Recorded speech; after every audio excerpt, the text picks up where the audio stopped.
शुक्र प्रदोष व्रत की कथा। एक नगर में 3 मित्र रहते थे, राजकुमार, ब्राह्मण कुमार और तीसरा धनिक पुत्र। राजकुमार और ब्राह्मण कुमार विवाहित थे। धनिक पुत्र का भी विवाह हो गया था, लेकिन गौना शेष था। एक दिन तीनों मित्र स्त्रियों की चर्चा कर रहे थे। ब्राह्मण कुमार ने स्त्रियों की प्रशंसा करते हुए कहा, नारीहीन घर भूतों का डेरा होता है। धनिक पुत्र ने यह सुना तो तुरंत ही उसने अपनी पत्नी को लाने का निश्चय कर लिया। तब धनिक पुत्र के माता पिता ने समझाया कि अभी शुक्र देवता डूबे हुए हैं। ऐसे में बहुबेटियों को उनके घर से विदा करवा लाना शुभ नहीं माना जाता, लेकिन धनिक पुत्र ने एक नहीं सुनी और ससुराल पहुंच गया। ससुराल में भी उसे मनाने की कोशिश की गई, लेकिन वो जिद पर अड़ा रहा और कन्या के माता पिता को उनकी विदाई करनी पड़ी।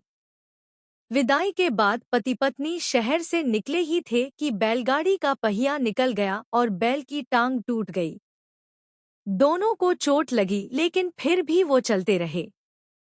कुछ दूर जाने पर उनका पाला डाकुओं से पड़ा, जो उनका धन लूट कर ले गए।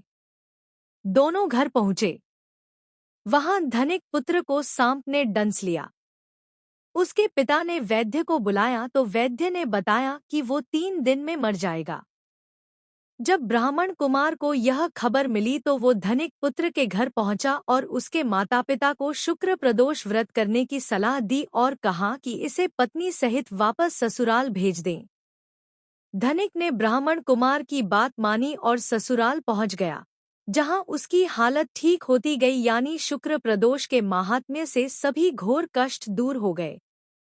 जब ब्राह्मण कुमार को यह खबर मिली तो वो धनिक पुत्र के घर पहुंचा और उसके माता पिता को शुक्र प्रदोष व्रत करने की सलाह दी और कहा कि इसे पत्नी सहित वापस ससुराल भेज दें। धनिक ने ब्राह्मण कुमार की बात मानी और ससुराल पहुंच गया, जहां उसकी हालत ठीक होती गई, यानी शुक्र प्रदोष के माहात्म्य से सभी घोर कष्ट दूर हो गए।